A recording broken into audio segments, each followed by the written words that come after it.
screws loose, they done stripped the bolts on them. Shoulda never sent them to pick up the work for them.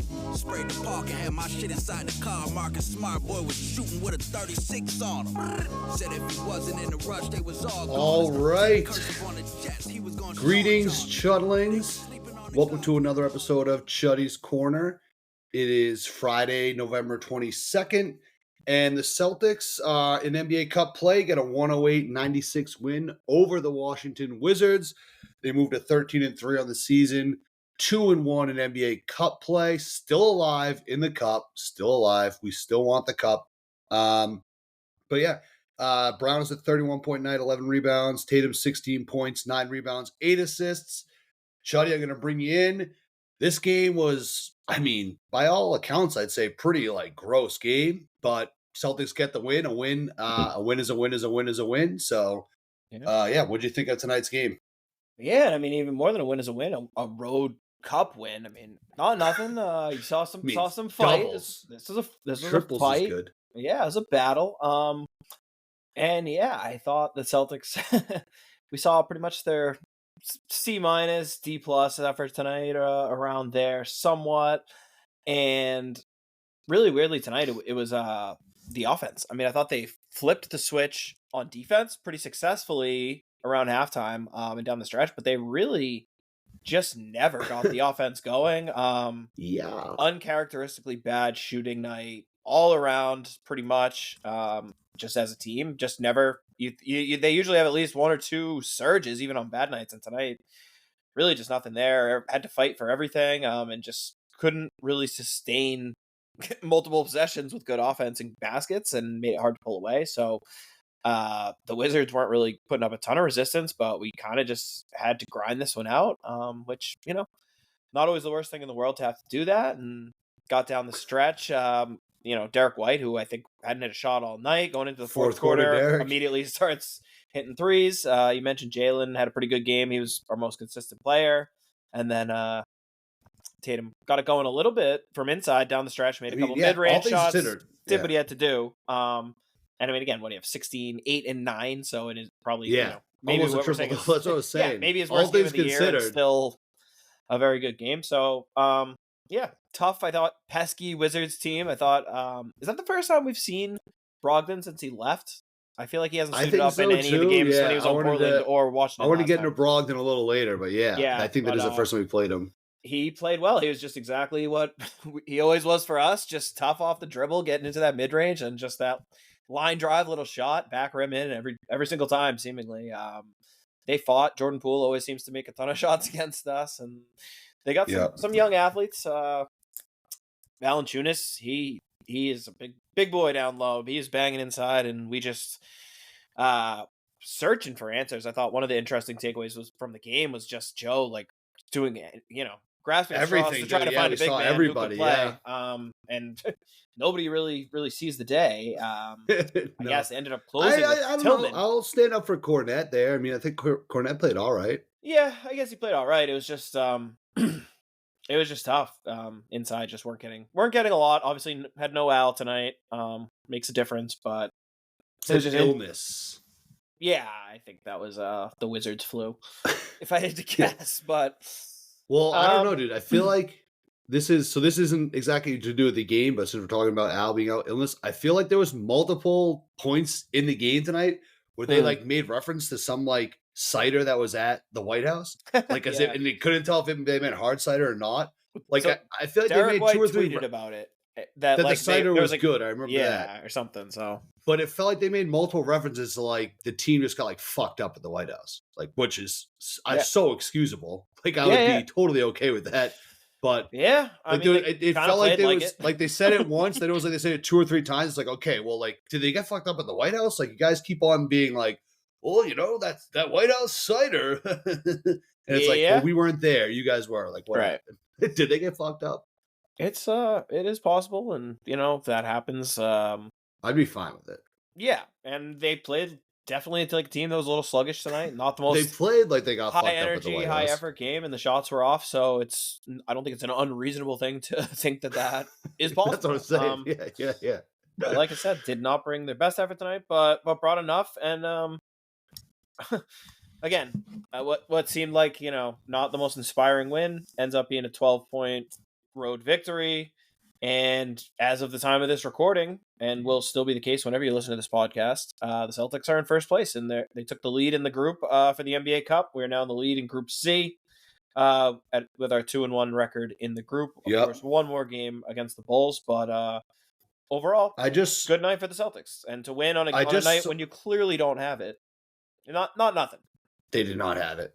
Yeah, and still got a solid win. Well, yeah. No, yeah, still got the win. Again, yeah, this is one of those games where it felt like at some point they're going to totally open it up. They never really got the chance. The Wizards kind of did them a favor in getting the point differential that they ended up getting because the Wizards were oddly fouling us down the stretch. Yeah, very interesting ending. We'll get into some of the cup scenarios, though, in a little bit, but I do want to just kind of, like, the game, it felt like every game we've played where it's like, okay, we're eventually going to turn it on, but they never really did. This Wizards team, though, is the worst defensive team since like 1996. They had some stat that it's like the worst since 96. Yep. We scored 108 points on them. So what you said with the offense, I mean, that pretty much is 100% it. We shot, I think, like 25% from three, like 42% from the field or something like that. Yeah. It was just like an absolutely gross night. I think, again, it goes to the fact that like they're playing like they're hungover from the White House. So I'm going to, I'm chalking up. But again, as bad as it was, and as much as we were like, we got to go out and beat the Wizards by $1 billion for the point differential. Like you said, we're on top of the group play right now. I just saw they said on post game, if we beat the Bulls and the Cavs beat the Heat, then we win our group. I think that's what they just said. Not the Heat, the Hawks probably, but oh yeah. I'm sorry. Cavs beat the Hawks. We win. We win our group. So yeah, exactly. That seems like two things that are kind of likely to happen. Yeah, I would say so. So the cup's back on. Very much. So we do want the cup. We do want the cup. The cup was never off. Want the cup.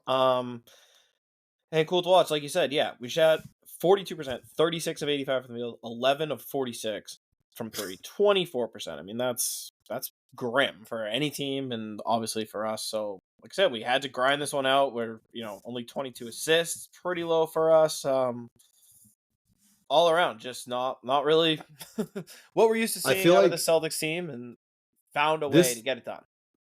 This like fourth quarter, I feel like if you're some just like old hoops head who just loves like old school ball, you kind of love the way the Celtics put this thing away in the fourth, because I feel like it was the Jays sort of going into the paint and getting like that Jalen turnaround fadeaway where the ball went like, that was the dagger. It went like out of the frame. Yeah, it went out of the frame. They called it was a dagger, but the game went on for another like 30 minutes because of the fouling. But it definitely, that was just kind of that is promising to see, because I think the concern for a lot of people when they talk about the Celtics is like if the three ball is not falling.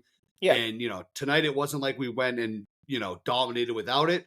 But when push came to shove at the end of the game, you had the Jays dominating in the paint and just kind of exerting their dominance over everybody. So, yeah. No, it's exactly that does make you feel good. And the game is so ugly, just so ugly. I feel like the whistles were just constant too. Like neither team was getting any type of, there was never any like rhythm. There was never any flow to this game. This game was honestly just a brutal watch. Like it just was like, there was like nothing good. It was a slog. It was tough. A lot of whistles. And not a lot of rhythm, which is just weird for the Celtics. Again, against a team like that, you would expect it to kind of be the opposite, if anything, where the defensive effort maybe isn't there, but we're running up and down scoring. And this is a game where you'd think maybe we win like 130 to 115 or something. But it was the other kind of sloppy, which again, I think credit to the Wizards. I think they played hard. I like some of their young players, as we've talked about. They finally, I think, have some promise, and their veteran guys played well. But yeah, really just rough shooting and stuff for the Celtics. You already said Tatum 0 for 10 on threes, Brown 3 for 13 on threes, White 2 of 8, but he was 0 for his first 6. So it was just all of our main guys really just not hitting shots at all. But again, when push came to shove and that game was there for the taking, 2-point game with 5-6 minutes left, Tatum didn't attempt another 3, and he scored 8 points in the last 5 minutes without attempting a 3-pointer. 2 mid-range shots, I think a layup and some free throws, whatever, and Brown much the same again. So that's kind of why when we always talk about the shot selection, and I just say like I'm just not worried, because I just know when we need it, I have full faith that they're going to go get the shots that we need them to get. And you saw that tonight again against a team where this is definitely one of the teams where we can wait the latest to flip the switch, to turn the switch. The switch was turned, and got the win. The switch did get turned, thankfully. I will take it. I will definitely take it. And it's good to see. Once in a while, it's good to win a game like that where you just completely don't have it. And if we're playing a lesser opponent to play like once in a while. We've been playing down to lesser opponents this year. That's whether that's concerning or not is different, but I'm just saying we have been doing it. It's debatable, I think. What? Debate it. Well, we're 13-3 with a double-digit point differential. So, I don't know. I got to pull the schedule. I feel like we've been playing down to opponents. I'm not the only person that thinks this. Sound off in the chat, Chuddy Heads. Yeah, I mean, I guess the Hawks game where I just thought they played really well without Trey. Hawks game, good call. 1-point loss, in overtime, and it was just a weird game. They had 2 guys go off, didn't have Trey. We lost to the Warriors, who are good. And all right, the Bucks game was close. Bucks suck. Nets 108-104. Nets suck. The Bucks Hornets 113-103. Pistons 124-118. These are good teams that play close against everyone. Yeah, all right. I think your expectation is just insane. You want to beat every team by 20 points? That's just doesn't happen. Yeah, I like that. Either way, the cup is back on. It's all that. The cup is on. The cup is extremely on. And again, you kind of alluded to it before, but just a bizarre end of the game that has me questioning the Wizards coaching staff's understanding of the cup rules. Because I don't know, maybe yeah. I don't get it. So if you weren't watching, they fouled. It was probably, I think Jalen hit that dagger with 40. I think it was 43 seconds left. Minute. That was 43 seconds left, and I think it put us up 6 or 7. And then I think that we were still in the 90s, so I think they fouled like 5-6 more times, all the way down to the final. Every play was just Poole sprinting and trying to put up a shot, and if he made it, they fouled. If he missed it, they fouled. Right. But the margin was just going up. They weren't getting closer. We were just gaining our lead and pulling away more, to the point where just letting the clock run out, letting us dribble the clock out, would have improved their differential. So right, I really don't understand what they were possibly playing at that point. And then you saw them miss a shot, and we got the rebound, and then Tatum, we immediately called timeout with 5 seconds left. So I was like, that's cool. We're going to try to run a sick play with 5 seconds left to even up the point differential. We set up a sick play, and they just immediately foul with 4 seconds left. I was like, what is happening? Yeah. So it was bizarre, I don't know but I guess Brian Keefe has done a post-game interview, or I don't know. I would like to hear the logic behind that from the Wizards' Maybe point of view. Let's practice this, I guess. Yeah. Let's just practice fouling. Again, it helped because the final differential was 12 points, and without looking, that has to be probably our biggest lead 13, of the game, right? Yeah. No, but I'm saying that was the most we led. I don't think we led by double digits for the entire game until the end because of the fouling. It was really it easily could have been like a 5 or 6 point game. Would have been more indicative, and they just decided. Biggest lead was 12 points at the end of the game. It was like a 116 game in the NCAA tournament. That's like the 16 team hangs around and makes it close, and then they just don't want to give up the dream, so they're fouling, and everyone's like, "All right, this is over." Comparison. It's kind of the vibes it had in the last minute, where by the last one it's like, all right, what are we doing here? Bizarre. But again, every point counts, and they give us a lot of points. So yeah, and like we said, the Celtics, if we beat the Bulls and the Cavs Cavs beat the Hawks, we win the group. So yeah, so the real quick explanation on that, if you want it. So there's 5 teams. Everyone plays everyone. So the Hawks and us are both 2-1 right now. The Cavs still play the Hawks. The Cavs obviously lost to us. So at this point, no team in the group can go undefeated. If it's 2 teams are tied, so that would be if the Hawks lose again. So if it's just us and the Cavs tied, the first tiebreak is head-to-head, which obviously we won against the Cavs. So if it's just us and the Cavs at 3-1, which, like you said, is probably the most likely outcome, we're in. Point differential doesn't matter at all. If the Hawks win, then the opposite situation, we're fucked. So then we'd be the only 2 teams that are 3-1, and they beat us. And they beat us. So if the Hawks beat the Cavs, there might be just nothing we can do. Yeah. So I guess we're all Cavs fans if you want the cup. And then I was gonna say if there's a 3-way tie, but I guess that can't even happen. So yeah. So I don't even think the point differential really matters at this point. It just kind of I mean, the way they described it made it sound like it was just as simple as beat the Bulls and Cavs beat the Hawks. But I guess there are wild cards, so we still the wild card we're the best 3-1 team with giant 12 plus 12 or whatever. Well, I guess we have to crush. We'd have to get. It's funny. It's playing. It's pretty much working out to us having to hack Bulls again. They don't have Drummond, but no, we'll find someone. Yeah. All right. I wanna because I feel like this is. I mean, this game was gross. It's disgusting. Yeah. We don't have to pick this game apart. I do want to ask a question though. Okay. Do we have beef with Brogdon? It felt like there was beef. It felt like there was beef on Brogdon. Like I get why he would have beef. Yeah.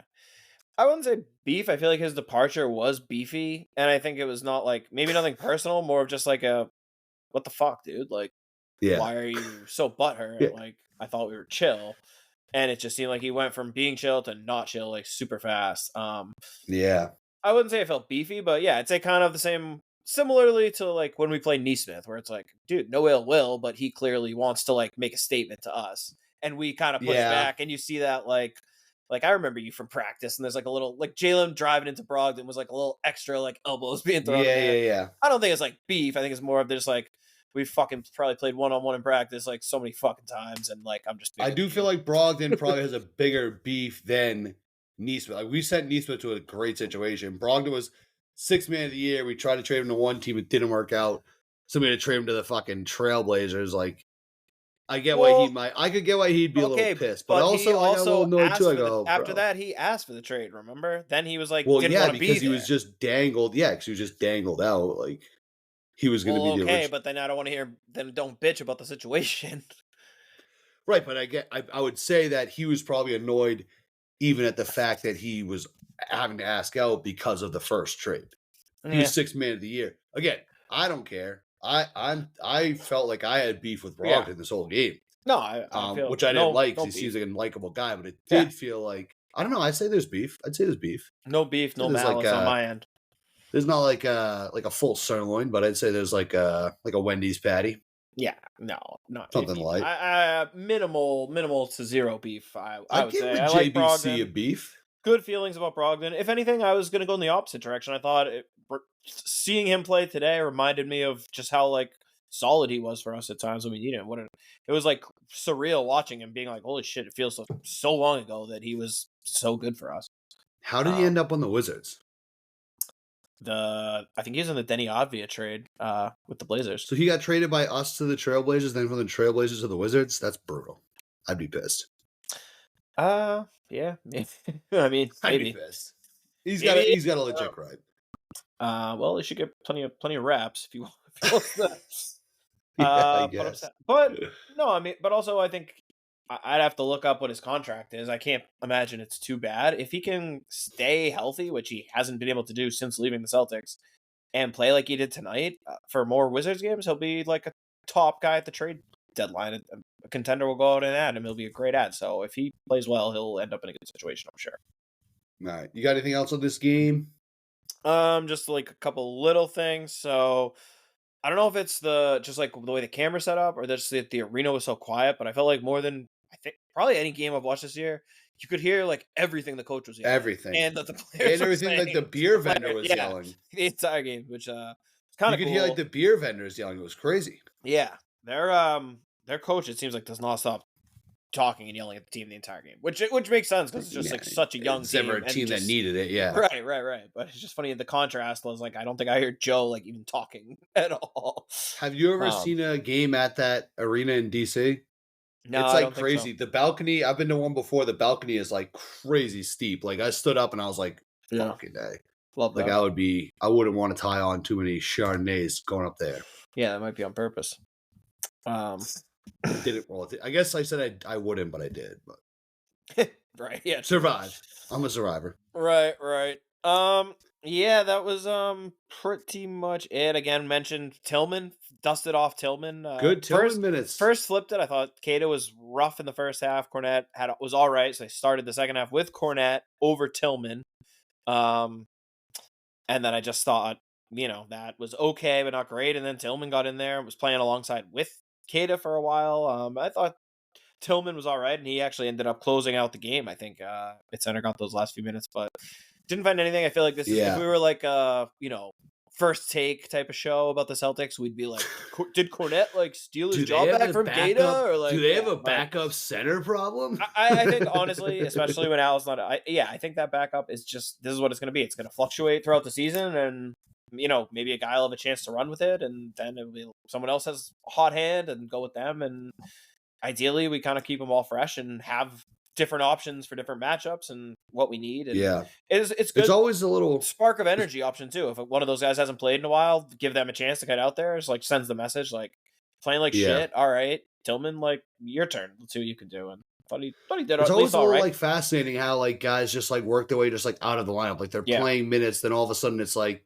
one guy, and then it's like, okay, now you're just out. Like, I really thought that Tillman was going to be, I still think that he could. So it's just kind of like, what do you have to do to get your way back out? And I guess tonight is like kind of the first step towards that. Obviously, Al being out made a big difference, but yeah, it's interesting. I do like the idea that third big man once Porzingis is healthy spot is just kind of this fluid thing where it's just it's a good like healthy sibling rivalry. I think where it's just like all three of you want it. Like who wants it more? Like you're all good enough to do it. Who can be good enough consistently to do it? Yeah, 100%. So, I like it.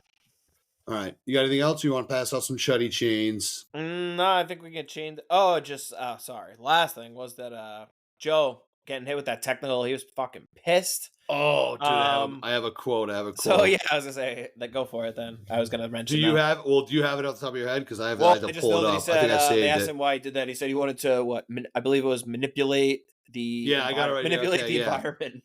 Mazzulla said he wanted to get a tech to, quote, manipulate the environment. Then the other part of the quote is just noise, chaos, energy, a little bit of everything. Yeah. Like that is... And that's what the game needed. And, I mean, for what it's worth, we were down, I think, 66-63 at the time. Went on a 12-4 run right after the tech and obviously, ended up winning the game. So... just good stuff to see. And there was like a long delay during a Kata free throw because of a beer spill. I wouldn't be surprised if Joe somehow orchestrated that just to create that. Looked like it was Wick. They were showing where the spill wasn't. Wick was just sitting right there. Joe probably told him to do it. Said, let's create an adverse situation. They got like a hand signal where it's like like two like little rubs in the face. Yeah, exactly. Make Kata stand at the free throw line and think about it and for then 2 minutes. I felt wicked bad during that, and we'll get to the Chuddy Chains because this isn't that interesting. But I did feel bad. Like they showed when they were showing the spill, they just showed one random like server guy coming with like a tray with he had a whole tray with just one cup of wine. He was holding it's like they're making it seem like it was this guy's fault. Like he's like, first of all, bringing a tray for one glass of wine, you're asking for a spill, just carry it, but maybe that's poor. But also, maybe that was the guy who just spilled a diesel tray and he was just trying to cover it up because he knew everyone was looking, so he just put the one cup that didn't spill in there. And he was just arriving. It was like, whoa, like what happened here? Whoa, this is crazy. Wow. Oh my God. Actually, maybe a genius move.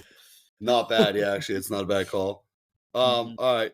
All right, let's give out our Chuddy Chains here. Do you want to go? You can go first. I don't know who went first last time, but you can go. All right, I'm going to give it to the guy we just talked about, Xavier Tillman, being ready to play. Hasn't played in several games, especially just outside of the very last few minutes. Came in a tight game, immediately had a huge block at the rim on a night where it felt like we had zero rim protection. Sick big block, which led to a run out and a Hauser 3, which I think got us up to like swung the game from them winning to us going up by like 5 in a quick little sequence there. So, wasn't like a crazy run, but on a night like tonight, there weren't many. That was honestly probably the one sequence of the game that felt like we were finally kind of playing like the Celtics, making plays on defense, getting out and running, moving the ball, hitting threes. He kind of started that. So again, having the guy like that you can turn to, just provide a little spark of energy. He did it tonight. And, if you're going to play on a team like the Celtics this stacked and you're going to be the 11th or 12th man, that's what we're looking for. And tonight, that was exactly what he provided.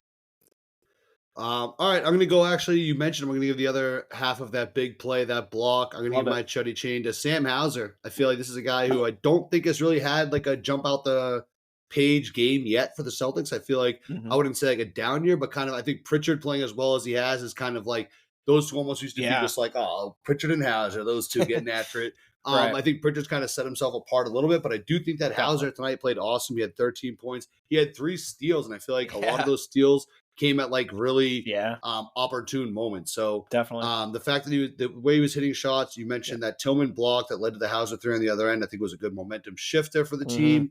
And just, the way he just still plays defense, like you think of him as just this 3-point specialist, but he's almost like that old school kind of like 3-and-D type of player where it's like, I'm not saying he's like a lockdown defender or anything, but I do feel like we talked about it for the last like 2 years, he's practicing all the time against the Jays. Like, so like, he's going to be a good defender. So teams get it. They think they get a mismatch and he makes them pay. And he did tonight with 3 steals. So my Chuddy Chain tonight's going to go to Hauser. I think that this is a good night for Chuddy Chains. I feel like those are 2 very unsung heroes. Well deserved. And Hauser was 3 of 5 on threes. A guy who's been struggling was one of the only guys tonight who was actually knocking down some threes, and some of those were when we were really struggling for baskets too. So much needed scoring. Yeah. Yep. So Hauser and Tillman. All right. I do want to get to around the NBA. Are you going to cover the Celtics going to the White House? I did have one thought about that before. Are you going to cover that around the NBA? Yeah, let's do the ad read and we can lead around the NBA with that. We'll pay some bills and we'll do that. All right. So Chuddy's Corner, shout out to the sponsor, Nick Perino Real Estate. Check out nickperino.com for all of your real estate needs. That's Nick, PIRAINO.com for all of your real estate needs. He's got you covered big, small, local, international, global, everywhere. Nick's got you covered. I was actually chatting with a Chuddy head this weekend who's looking to buy a house. I said, tell him we sent you. Tell him Chuddy sent you. There you go. So yeah, nickperino.com. Make sure you check him out. Shout out to our sponsor. Ran into Nick earlier tonight. Good to see him. Just great to see the old lad. But he loves moving. I love whenever you do the ad read. Kid loves moving more than anyone. It's so true. Yeah. He has like multiple addresses. I'm trying to send him save the dates. He's moving all over the place. It's crazy. No. It's like not even a job for him. It's a hobby. It's a hobby more than a job. I'm not convinced he's not just like, what's he hiding? What's he trying to hide? I'm just kidding. Don't look into our sponsor. We love our sponsor. All right. So yeah, we're getting around the NBA. I think the first thing, Celtics visited the White House. Obviously, this is, we don't want to get like political or anything like that, but there was one thing when they were talking about, where they were saying that Biden was talking about how his code name was Celtic because he's like Irish Catholic. I feel like I had a couple thoughts on that. I think one is are we supposed to just be saying what the code name is? Because I feel like the whole point of the code name is just like, I know that he only got like 2 months left, but it just feels like, maybe don't air it out. And second of all, worthy time to release that. If you're not going to say it, you're in the lame duck phase. Right, yeah. I mean, you're the lame duck phase. Right, yeah, it is true.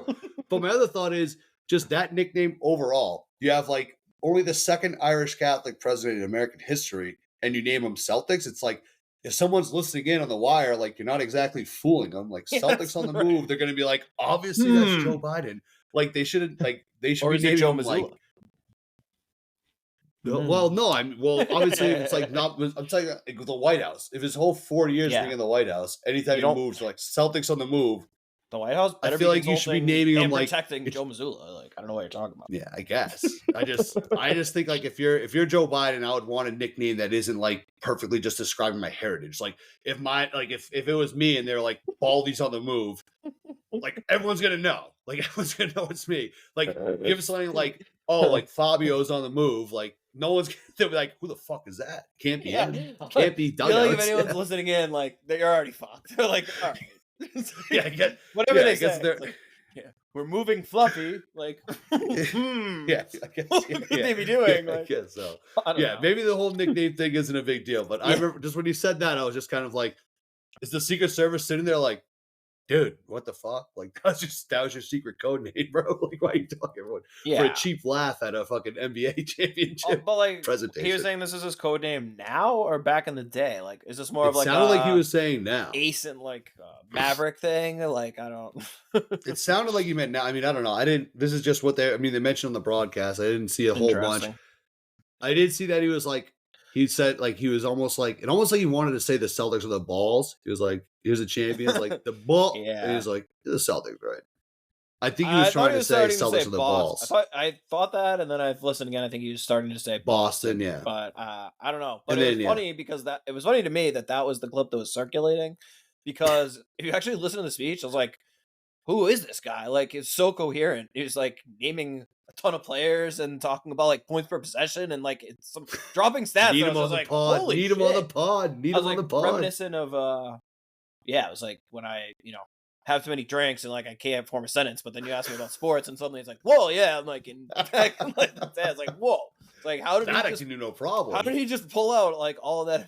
I was thinking he's like doesn't even know what's going on. I was like, so now I'm like, dude, I'm like a league pass guy. Like holy Kansas shit. City like ABA teams. Fuck? He's like, well, I remember the ABA was for a while it looked like it was gonna be the ABA, not the NBA. Yeah, that was I was shocked. That was cool. I did see Pritchard. I tweeted out it was he looks like the kind of guy that like I picture like those like Manchurian Candidate like movies, and it's like the guy comes in and he sits down across the guy's like, I need you to tell me every single piece of dirt about you, and keep in mind I might already know. Right. That's like what Pritchard was dressed up like. So I saw a lot of Peaky Blinders comments. Cool. It was a cool experience. A lot of Peaky Blinders. Yep, I put him on the Peaky Blinders too. So. Okay, there you go. Cool experience. Cool experience. But definitely. Hopefully we'll be back year after year after year.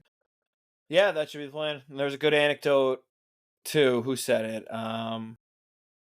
Shit. I forget who. Someone who was there was a Celtics fan at who's in the cabin or something. And the Warriors had gone a few years ago. It's pissing me off now that I can't remember who. But anyway, whoever it was there and said they met talking to the Warriors players, and they were like, "Nice to meet you, like congrats." But like, I'm a Celtics fan. I was really kind of hoping it was the Celtics. And the Warriors were like, "Don't worry, like they'll be here soon." So. Was it Marty Walsh? I thought he was like the Secretary of Labor. Maybe he's not anymore. It looks like he's former Secretary of Labor. I don't know. Be a lot. Yeah, 2023. So he's not that anymore. Well, yeah. Either way, we'll be back. No doubt. I'm sure he will. But yeah, that just whole thing with the code name, I was just kind of like, I had a lot of questions about that. But all right, it'd also be funny if it's just like always like a favorite team. So like the next guy, like, it's Nugget. I don't know. Trailblazer is moving. Yeah, that wouldn't be too bad. Net. All right, what do we got from around the NBA? I mean, I feel like should we just first check in? I feel like you and Jeff had an unreal. It was like 10-15 minutes of just ripping on the Sixers. I was so upset that I wasn't on air for that because that would have been so much fun to do. Yeah, but I think real quick we should probably just touch a little bit on the story.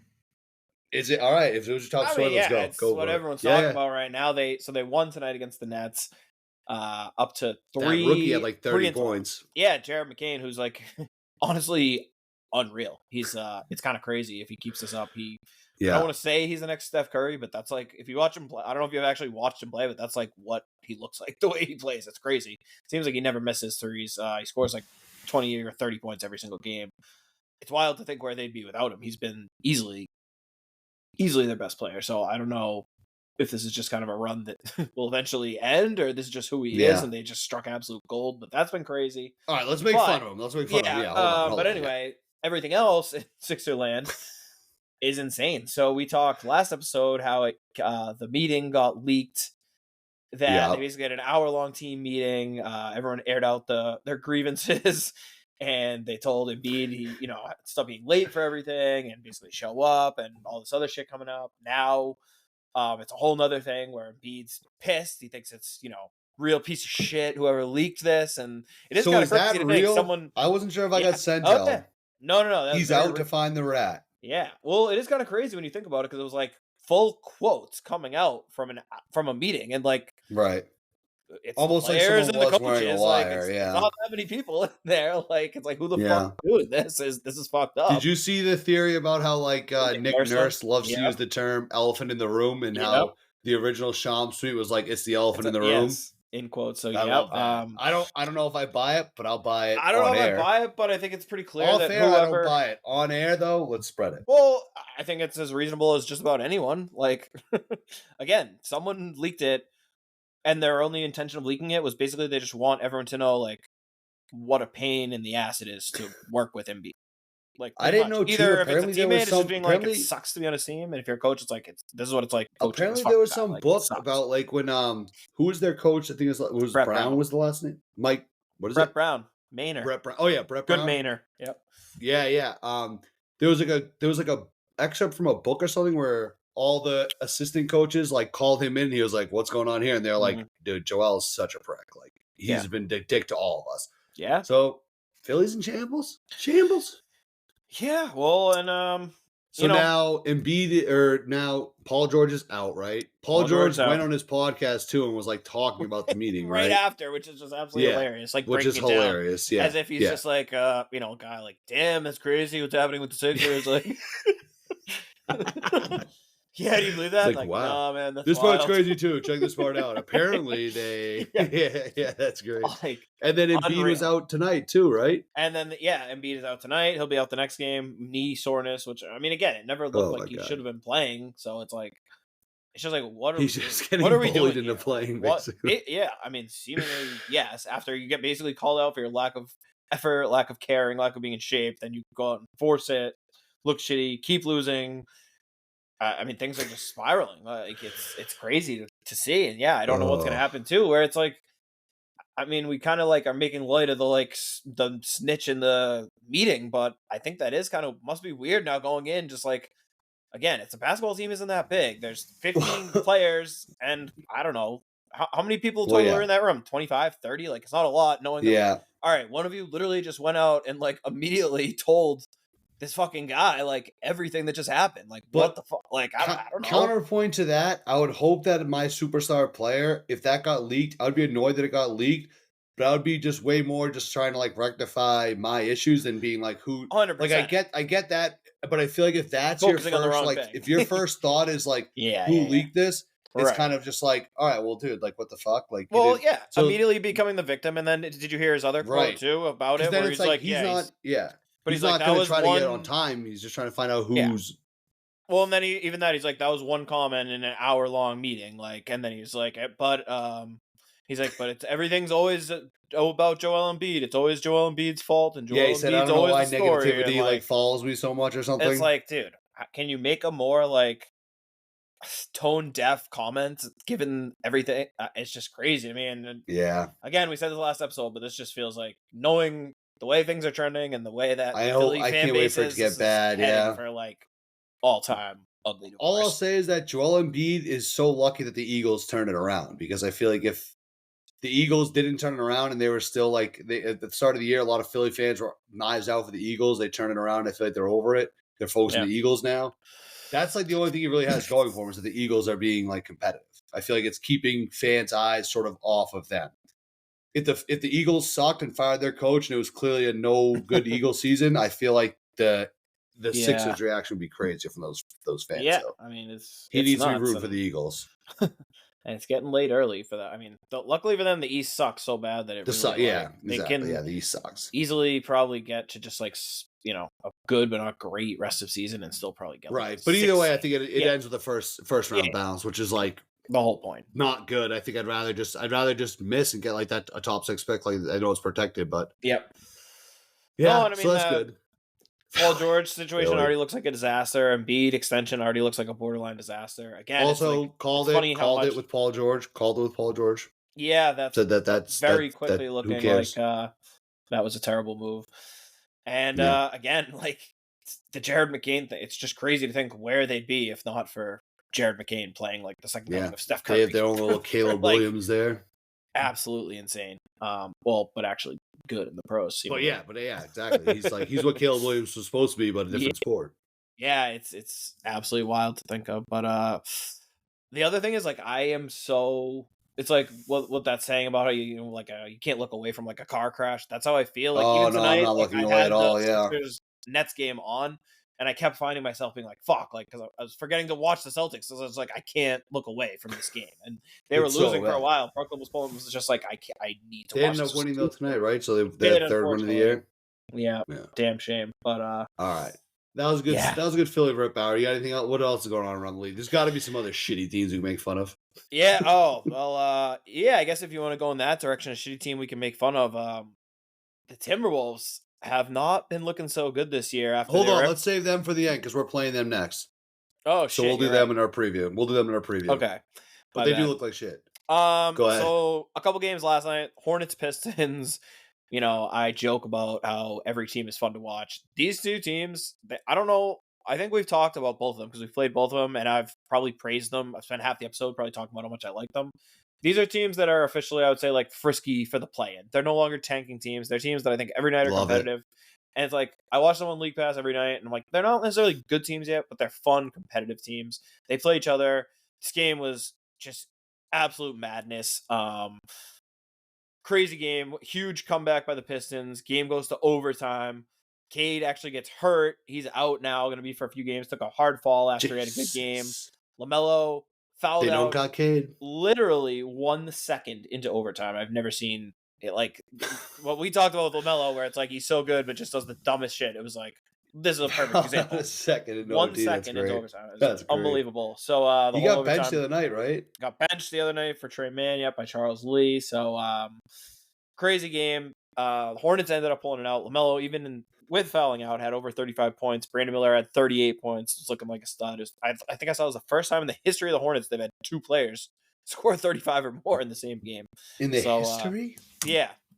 So kind of cool. It was a fun game. Then another fun game last night for all the late night Chuddy After Dark fans out there. Lakers Magic, hell of a game. LeBron was awesome. Lakers were looking great, but the Magic without Paolo, everyone thought they'd fall a little bit, but it's been Franz Wagner. They're still a little cute team. More than a cute team. They're a defensive juggernaut, and they've got guys stepping up left and right, and Franz Wagner looks like a superstar just the way that Paolo did. He's been absolutely incredible, and he hit a step-back game-winning 3 last night with a second left to win the game after Anthony Davis missed 2 free throws that could have basically iced the game. Could not do that. Wagner hits a big 3 to win it. Great game. I was having fun. That Magic team, fun. That's a good team. I think they're past the point of fun. I think that they're just straight up like good team. Obviously with Paolo, definitely they are that. Yeah, I mean, without him, they're still just kind of fun. But with him, they're dangerous. They're dangerous. Well, yeah. I mean, in terms of maybe contending or whatever, but they have won. Well, I guess they lost. They've won 7 out of 8 now without him, so it's not like they're still pretty damn good. But that was a great game, fun one for sure. This was just an awesome quote. Our old friend Will Hardy, obviously former Celtics coach, now coaching the Jazz under Danny Ainge's guy.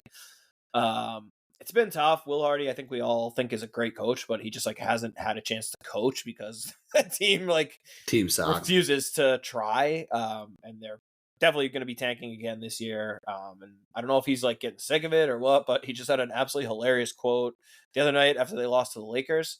With Dalton Connect, the Lakers rookie, was going crazy. At the game of his life, making threes left and right. And Will Hardy had a quote where he basically was like, he goes, pretty much everyone in the gym other than a few people knew that Connect was going to take the next shot. He goes, unfortunately, the people who didn't know play for our team. So, that's good. I don't know if that's just him being like, I'm fucking done being my first coaching job, and I don't that's good. I think that's good. You gotta say, so. It sounded like something like Pop would say back in the day, when he's just annoyed at his team. But funny, point blank, showing a little personality there. Was good stuff. Zion, we got to talk about Zion. So he's obviously been out. Is it the back tattoo video? So that's half of it. The first half, all right. Well, they're related. I mean, it's all kind of the same thing. But he's obviously been out. Right. He's missed the last, I think, 7-8 games with a hamstring injury after he was supposed to be healthy. And then it comes out this morning. Shams, I think the quote was, he's not remotely close to returning or something like that. Fuck, that's not good. It's just not even here. And then you see this video, which I had to check. Talk about thinking I was getting sent-held. I had to get 8 sources to make sure this was a real video. Accurate. We don't like to body shame on Chuddy's corner. I'll preface by saying that. Absolutely. I'm not a thrower of stones inside a glass house. But the dude is just straight up not in shape at all.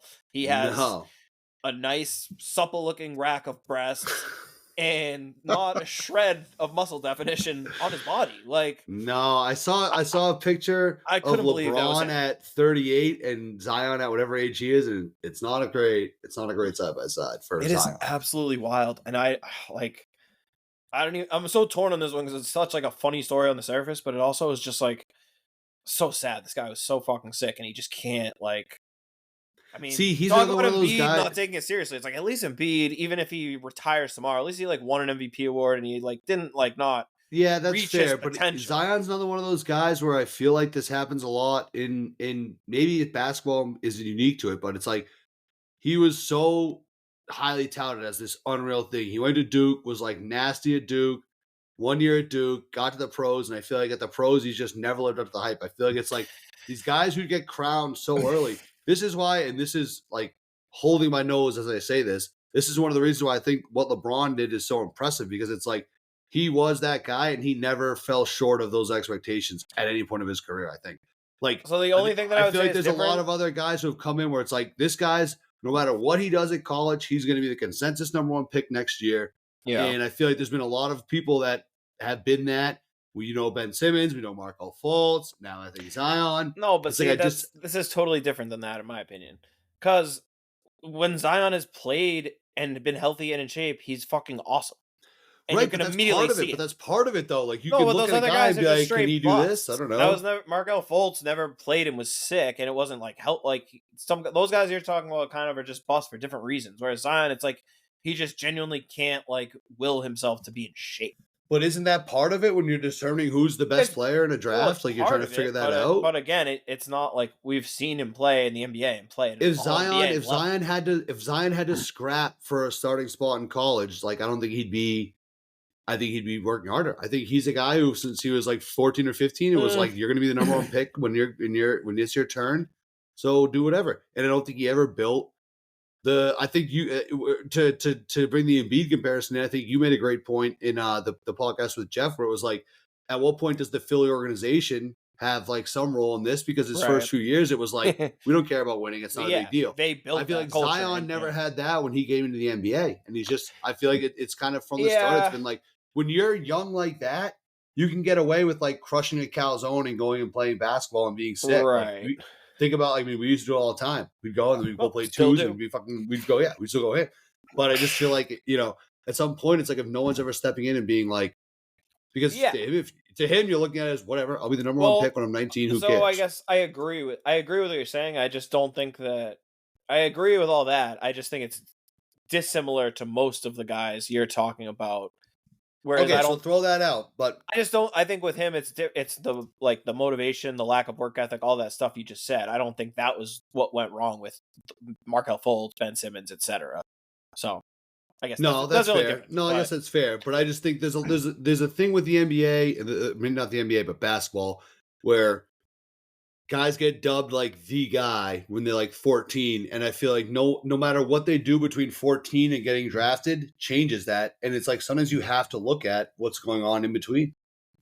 So you're right. Fultz and Simmons aren't, what happened to them isn't the same thing that happened to Zion, but like I think the fact that like Simmons played in LSU and missed half the season and they sucked, they didn't even make the tournament, like that should have altered people's view on who he would be as a pro, but it didn't, because it's like age 14, he was on like Slam magazine. So, and just maybe I'll get really deep in the rabbit hole. Maybe that's partially like the whole thing that Jaylen Brown's talking about, where shoe companies are involved. It's like, they're going to hype up their guy because they want him to be the guy.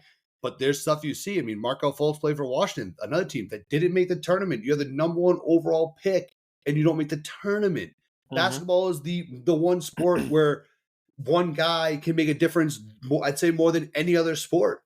And you have these guys that are the consensus #1 picks that, the teams don't make it. Obviously, Zion went to Duke. He's a little bit different. They obviously did well with him there, but it's like, I don't know. I think there's a thing with basketball. I think the move should be to zag from the #1 pick. What everyone says is #1.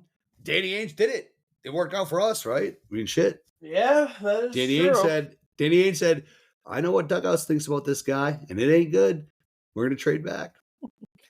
Yeah, I don't know. But anyway, that's a side tangent. That's probably for another day. But that is a side tangent. I will just say that both of the guys who are being used as examples, Simmons and Fultz, also went to that catastrophe in an organization that is the 76ers that was running this process out there. Fair. Simmons was like the process before even friggin' Embiid. He was the face of like losing the process. Yeah. To no fault of his own at that point. So Fair. And even Fultz into that too. So it's almost like a chicken and the egg thing. It's like, did the college experience and all that you're talking about ruin them, or did Philly just ruin them?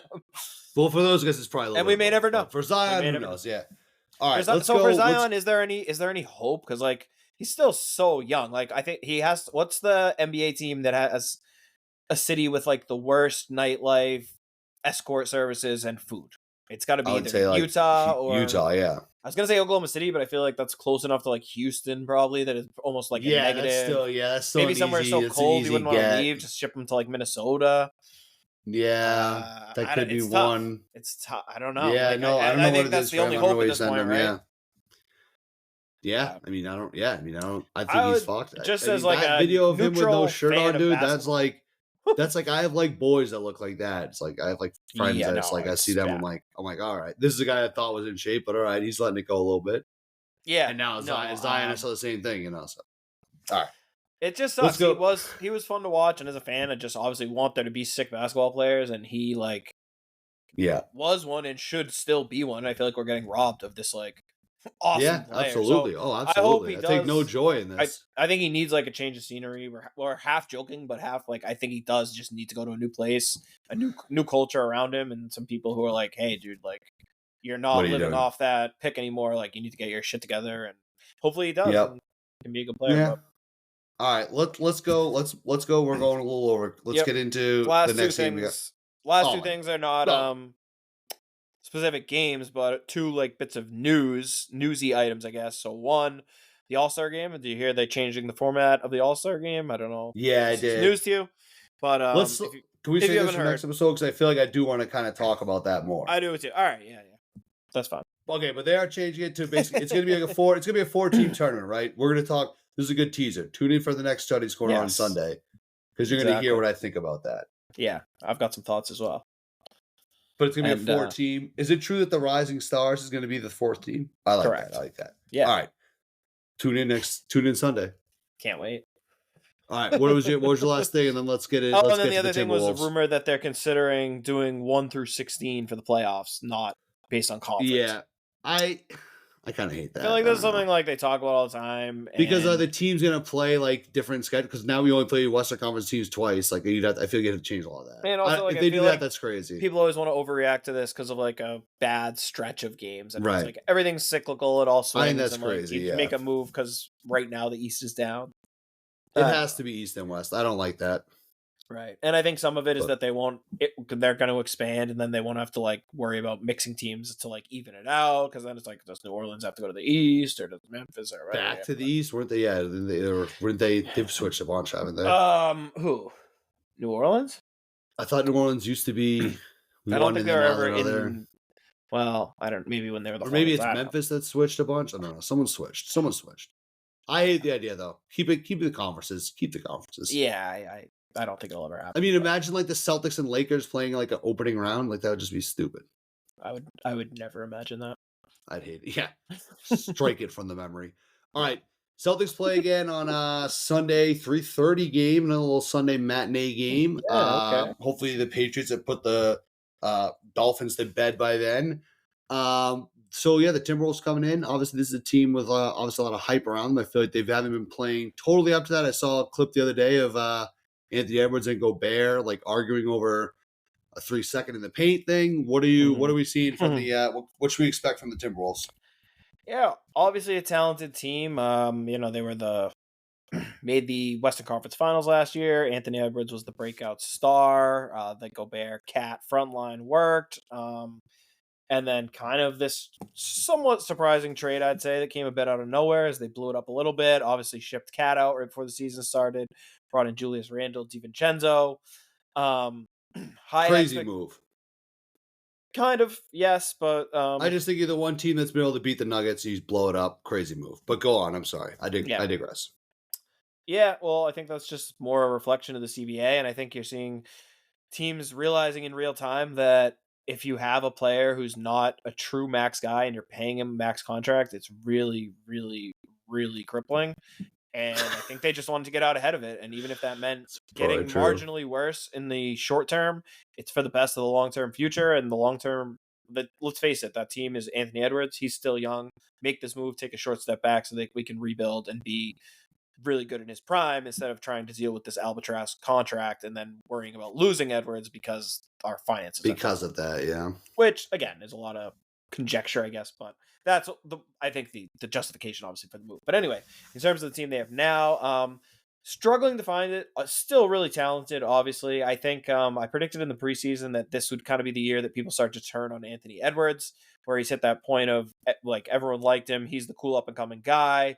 Now there are real expectations, and I think people are starting to focus more on his warts, what he can't do, all his flaws. We've seen this with, every other fun up-and-coming player who gets then destroyed by the discourse. He's in that phase now where he's like trying to take that last step to true superstardom. The chemistry is not really there with Randall, who's, had some moments, but had some other tough moments. The defense has taken a big step back as a whole, which has been tough. And again, the offense wasn't that great and still isn't. So they've struggled in that game you're mentioned to. They lost last night to the Raptors. Pretty gruesome fashion in that play that you were kind of talking about. So the whole play, because I think this kind of sums it up, Gobert sprinted into the paint, posted up, had his guy completely pinned under the basket after a switch, a tiny guard, screaming for the ball. Randall just dribbling, refusing to pass it to him, waited so long that he got called for 3 seconds, and then Edwards chewing Gobert out on the way up the court for getting 3 seconds. Which I don't get. And Gobert yelling like, well, dude, well... So then at the end of the game, after the game was kind of decided, basically a similar play happened. Randall does rifle the pass in there, and Gobert, as he does so many times, just bobbles the ball, turns it over, and Randall made a kind of exasperated. Okay, well, that's not like, good. Well, there you fucking go. Like, that's why I didn't pass it to you. Fair idiot. Enough. So, so things are great in Minnesota. But basketball-wise, I mean, again, the two matchups we had last year with the Timberwolves were definitely two of the best games of the regular season. They have obviously two really, really good wing defenders in Edwards and Jaden McDaniels, who hasn't had a great season, but still a really good defender. Those guys always seem to play well against the Jays. No more Towns, obviously, but we'll see Randall, Gobert, a lot of talent, like you said, a little Sunday matinee. Yeah, I think it'll be a good one. I'm excited. Should be a lot of fun. They're not playing great, but they'll play well. They'll get up for this one. It'll be good. Jalen and Anthony Edwards always go hard at each other. So exactly, a couple of Atlanta boys. So sweet. Definitely should be a fun game. All right, well, we'll see you all back here on Sunday. Make sure you subscribe to the podcast. Check us out on YouTube. Hit the subscribe button. Subscribe anywhere you can listen to a podcast. Support the pod if you love us. Follow the show at Chuddy's Corner. Follow Chud at King Chuddy. You can follow us too. Follow us too. Yeah, get in my comments. Talk shit. Yeah, I don't care. Us or hate us, at Doug_outs. Yeah, get in the comments and talk shit. Celtics at the 108-96 win tonight. Still alive in the cup. Actually, kind of control our own destiny in the cup now, almost. Not quite. Yeah, it's only the Hawks lose, but still we're in a good spot. Yeah, we're in a good spot. Go ahead, subscribe to the pod. We love you all. Take care. We'll see you on Sunday. Peace out, Chuddy Chains.